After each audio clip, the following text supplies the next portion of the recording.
If you want to better understand American civics, you first need to understand the geography of the US. Geography plays a huge role in how America's government is shaped and how the US became an economic and military powerhouse. Stay tuned until the end of the video for a bonus geography fact. Hello and welcome to Civics IQ, a series presented by GovDogs. I'm Jack, and in episodes 1 and 2, we're going to cover everything you need to know about geography. Well, the majority of everything, almost everything. If you're new here, please consider subscribing, and if you found value in this video, consider giving it a like. All right, let's get into the 5 themes of geography, latitude and longitude, and the parts of the map. Okay, so let's get into our PowerPoint on geography. Now, again, we're going to cover the 5 themes of geography, latitude and longitude, and we're also going to cover the parts of a map. So without further ado, go ahead, grab a cup of coffee. Let's get into the content. So what is geography? Geography is the study of our Earth, right? Which is our home. So geo means Earth, ography or ology is the study of. So if you put those two things together, you get geography, which is the study of the Earth. Very, very simple. It's also anything that can be mapped. So think about things that can be mapped. Topography, right? Changes in elevation, sizes and shapes of states, sizes of countries, distances between certain things. All of the things that can be mapped can be considered geography. So what is geography? Geography likes to mix the physical and human aspects of certain areas. It also shows the relationships between people and their environment. So when we go into those 5 themes of geography, these 2 points are going to become much more evident. So what is a geographer, or who is a geographer? So remember, geography, geography, the study of Earth. So if you are a geographer, you are somebody who actively studies the Earth, right? This can come in multiple different ways and fashions. But the bottom line, if you're a geographer, you're studying some portion of the Earth. So here are things that geographers study. Some of it can be plant life. It can be oceans. It can be landforms and even people. And more specifically, how the Earth and people affect each other. So when we talk about human-environment interaction, I'm sure you guys have some examples of that already in your head. But when we speak about human-environment interaction, we're really talking about that bottom bullet point. How do humans interact with their environment, and what effects does that have on the Earth? And how does the environment react towards humans, and how does that affect daily life for us here on Earth? So there are 5 ways to look at the Earth, okay? When geographers are studying the Earth, they have 2 specific questions that they always try to answer. Think of those as guiding principles or guiding questions. So number 1 is, where are things located? And 2, why are they there? For example, the Rocky Mountains, right? Where are they located? Most would say the western portion of the United States, or maybe in the interior west, right? A geographer is going to ask the question, where are they located, right? We know that answer. And then why are they there? And then we know by converging boundaries. So just think about stuff like that. If you were a geographer studying the Earth, you are going to use these 2 questions as your guiding principles. In order to organize this information, the geographer that is studying the Earth is going to use the 5 themes of geography to kind of boil down their research into something more digestible and to kind of be able to better articulate their findings. So here are the 5 themes of geography. Number 1, you have location. This is pretty self-explanatory, but do not get it confused with place. All right. Location and place, they might sound similar, but they are a little bit different. So make sure you pay attention here. All right. A geographer begin to study a place by finding where it is or where it's located. So location is literally where it is located. All right. So you could say north, south, east, west, use your cardinal directions. Location really talks about physically, where is this place? Place. Geographers study the physical and human features of a location. So place is a little bit different than location, because when we're studying place, we're talking about rivers, we're talking about mountains, we're talking about, maybe people are coal miners because there's coal reserves in that area. Maybe people like to go skiing because that's what's available there, right? So when you're talking about place, you're really talking about the grand scheme of whatever you're studying. When you're talking about location, you're just talking about where it is on the map. The next is human-environment interaction, and I briefly talked about this in the intro. So geographers study how people affect or shape physical characteristics of their surroundings and how their surroundings affect them, all right? So for example, I live in Florida right now, but I grew up in New York. So the environment would affect me because when it snowed, I had to get up in the morning and shovel my driveway full of snow so that we could get our cars out of the driveway. Down in Florida, the environment doesn't provide snow for us to do that, so I don't have to do that when I get up in the morning, which I'm very actually pumped about. Just like in Florida, you're not going to be able to go snowboarding, but in Colorado, you can snowboard, 10 months out of the year. So human-environment interaction is how the environment interacts on us as people and how we affect the environment, right? Now, think of something like overfishing, right? That's humans affecting their surrounding environment. Think of pollution, things like that, right? So it goes both ways. Number 4 is movement. So this helps explain how goods, people, and ideas get from one place to another. So in my classroom, what I like to do is go to the map of the United States, and I like to point at specific cities in the United States. Now, based on the names of those cities, you can have a pretty good idea of who controlled that territory at one point. So New Orleans, right? Baton Rouge. These are both cities in Louisiana. So based on those city names, you know that the French once occupied that territory and the French have an influence in that area of the country. Same thing with New York, right? That's Dutch. So based on the names of cities, obviously you can't do this every time, but it gives you a pretty good idea of historically who had possession of that territory. This is an example of movement. And number 5 is regions. So geographers compare the climate, the land, the population, and the history of one place to one another. All right. So there are multiple regions in the United States, which we'll get into in our second video. But it's important to know that regions are really characterized by their climates, their populations, and their history. So let's go a little bit deeper into the 5 themes of geography here. So there are 2 ways to think about location. You have absolute location and you have relative location. So absolute location is going to describe the specific place on the earth where this thing is located. You can think about coordinates. You could also think about a street address. So when you order something to your house, how does Amazon know that it's your house? Well, you have a direct and unique street address. I would consider that absolute location.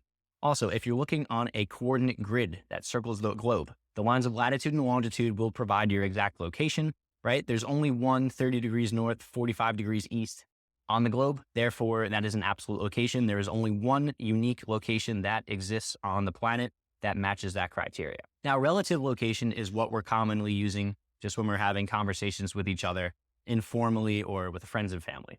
So this explains where a place is by describing places near it. So you might say that you're going to a new gym. Hey, I just joined this new gym down the road. Your friend might ask, hey, where is that? You might say, oh, it's next to the McDonald's on B Street, right? So that would be an example of relative location because that is not necessarily the most unique location or the most direct and descriptive way of identifying where that place is located, right? So absolute location, there is only one unique spot on the globe that fits that criteria. Relative location is more of a general way of giving directions. Oh yeah, it's the coffee shop behind Uncle Jimmy's house. Place. Again, place includes physical and human features of an area. So physical features are the climate, topography, whether the land is hilly or mountainous, and human features are how many people live there, what types of work do they do, or what do they do for fun, right? You're probably not going to have a lot of Alaskan king crab fishermen in Kansas. Why? Because there's no ocean in Kansas. So it's going to be very hard to catch Alaskan king crab if you don't live in Alaska or in the northwestern portion of the United States of America. Human environment interaction. So how do people adjust to their change in their environment? How does the environment adjust and change the people? So geographers also use this to study the consequences of people's actions. So I briefly spoke about pollution, right? That would be a consequence of our actions. Overfishing, that's a consequence of our actions. But it's not only us affecting the environment, it's also the environment affecting us as human beings. So the example is, right, I can't go snowboarding in Florida because there are no mountains and there is no snow, right? But somebody in the middle of Wyoming might not be able to surf because there aren't waves to surf. So those are just some examples of how the environment interacts with us and how us as humans interact with the environment as well. Movement. Again, this explains how goods and ideas move from one place to another. And this also helps geographers understand cultural changes. This is a very basic overview of geography, Geography 101. But if you really wanted to delve into the movement patterns and the migration patterns of people historically in the United States, you'd see a lot of trends that can kind of highlight why cultural shifts are happening in the country. So a region has unifying characteristics like climate, land population, or history. So Georgia, right, isn't going to be in the same region as Oregon. Why? Well, their climate's different. People do different things for a living. Population's a little bit different. And also their history as part of the United States is a little bit different as well. Geographers use color and shapes and symbols to represent regions on a map. Now, regions can be malleable. There's no set in stone region that everybody accepts as the correct answer, if that makes sense. So be careful when you're looking at maps that you don't get yourself confused because regions can really be whatever the person putting the map together says they are. But generally, the characteristics of a region are going to be climate, land, population, and or history. So let's talk about latitude and longitude. So lines of latitude and lines of longitude form a global grid. Remember when I talked about absolute location a couple of minutes ago? This is what I'm talking about. When you're talking about coordinates on a map, if you're a captain and you're charting, your way across the Atlantic Ocean, you're probably going to use lines of latitude and longitude. This is also how GPS systems work. So let's briefly talk about the parallels of latitude and the meridians of longitude. So latitude travels laterally, right? A lateral in football is you're passing the ball sideways or backwards, right? But mostly sideways to your teammate. So lines of latitude go this way, right? Lateral. So I like to think of lines of latitude like a ladder, right? You have lines of latitude that travel horizontally, but lines of latitude measure north and they measure south, okay? So just like on a ladder, you can either travel up the lines of latitude north or you can climb down the lines of latitude south.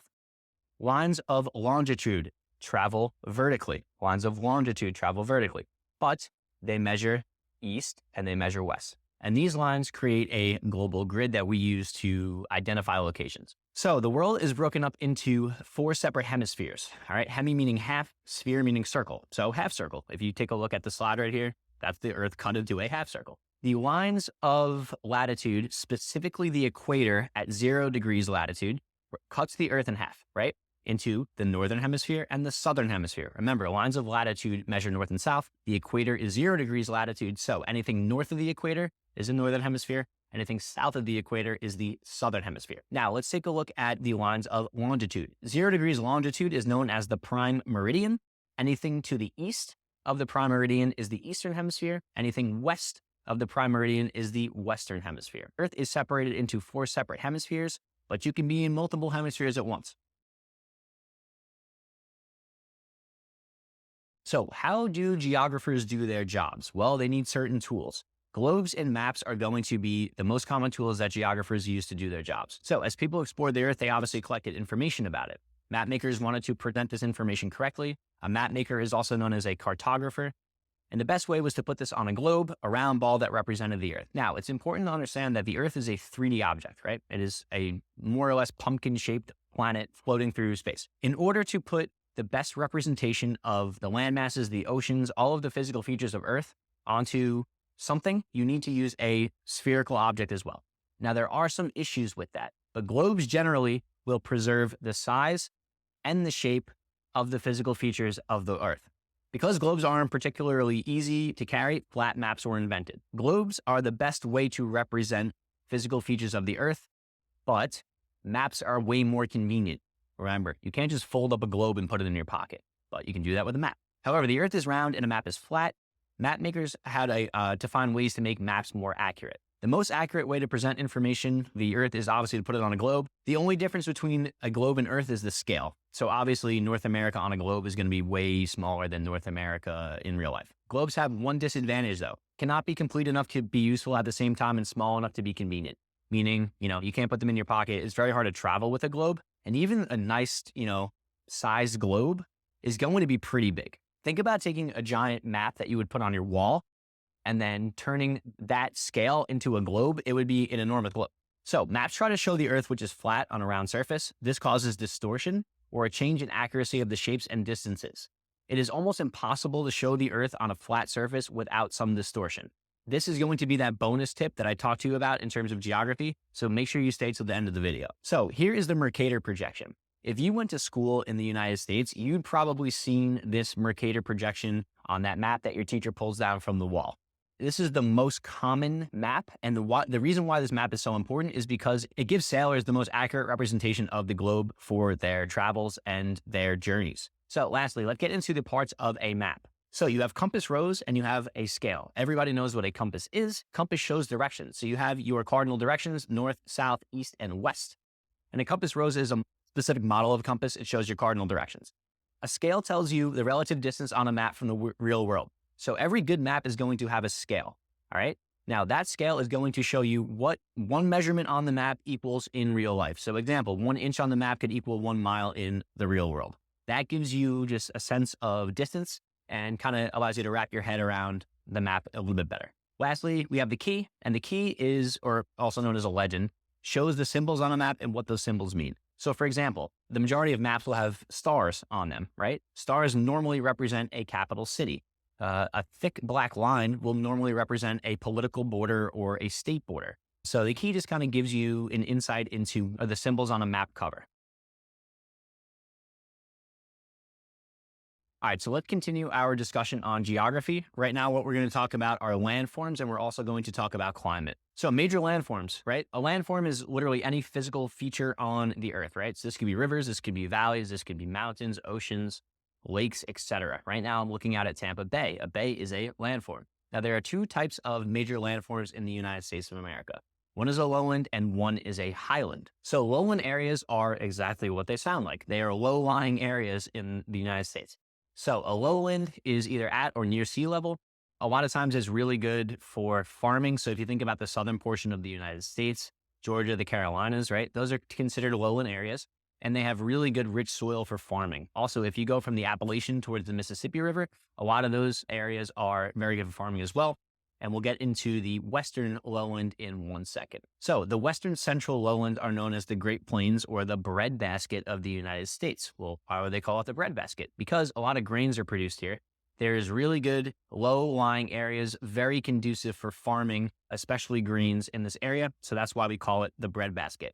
So plains are large areas of flat land with few trees. So if you go into the central portion of the United States, a lot of that area is going to be very flat. There are going to be very minimal trees. And again, this is very conducive for farming. Wetlands. In the southeast, woodlands give way to wetlands, all right? So a wetland is a large area of moist land, often covered with shallow layer of water. Now, I know I'm from New York, but I live in Florida, and Florida has one of the biggest wetlands in the world. Swamps and marshes are types of wetlands. Florida Everglades are the largest wetland in the country. The Everglades are actually a wide, shallow, slow-moving river that covers more than 4,000 square miles.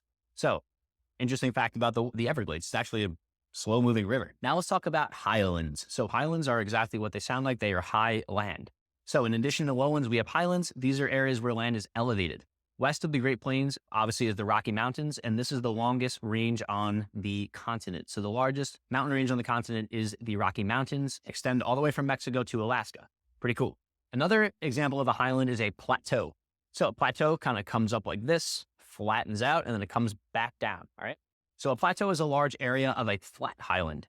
So pockets of dry lowlands, the Great Basin, the Mojave Desert, and Death Valley are located amongst the highlands. This area is also home to the Grand Canyon, one of North America's most distinct and notable features.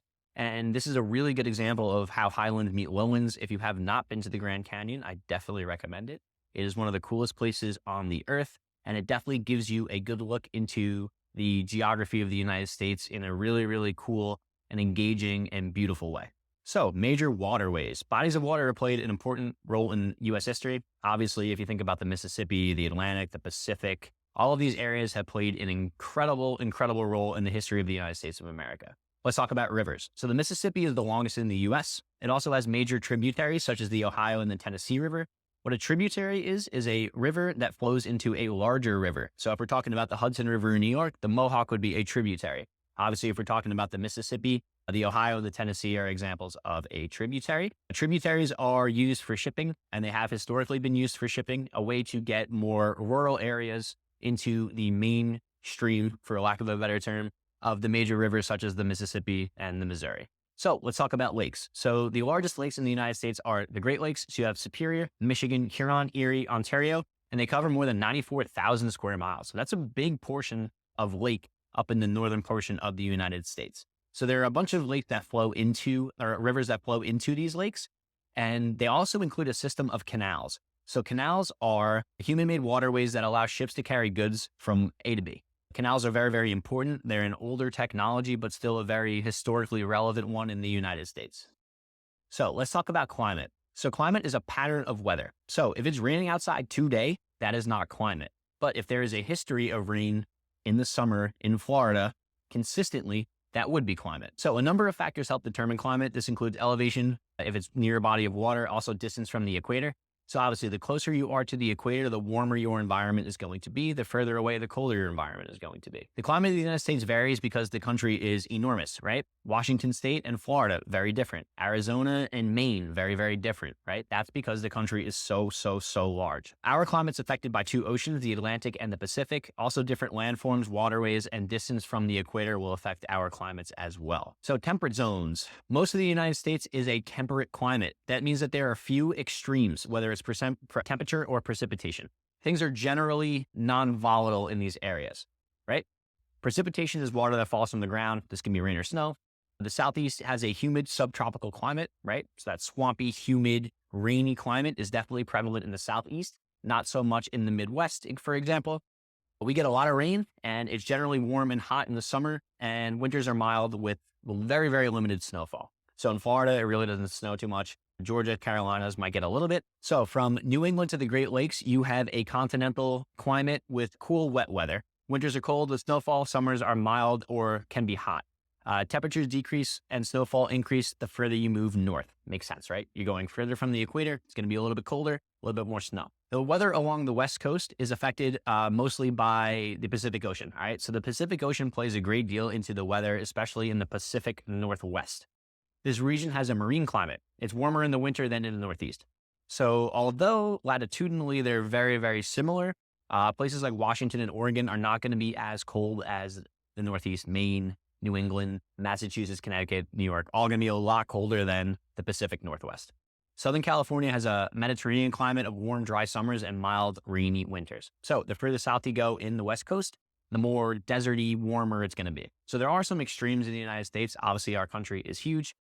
A few states such as Alaska have a subarctic climate. The weather is cold and moist, and there's a lot of snowfall. Pretty obvious. Summers are short and cool. Hawaii and southern Florida have tropical climates. So the weather is warm and hot most of the year, and there's a lot of rain. So I can definitely attest to that. There's a lot of rain in Florida. During the rainy season, the latter parts of the year, there's a risk of tropical storms and hurricanes. Obviously, that is very prevalent in Florida and Texas and areas in the Gulf, but these are known as subtropical climates. Bonus fact time. All maps lie to you. Maps cannot preserve the size and shape of the Earth. They must sacrifice one or the other to turn a 3D Earth into a 2D map. Vox put out a great video on this topic, which I've linked below. Thank you for hanging out, and don't forget to catch episode 2 of Civics IQ.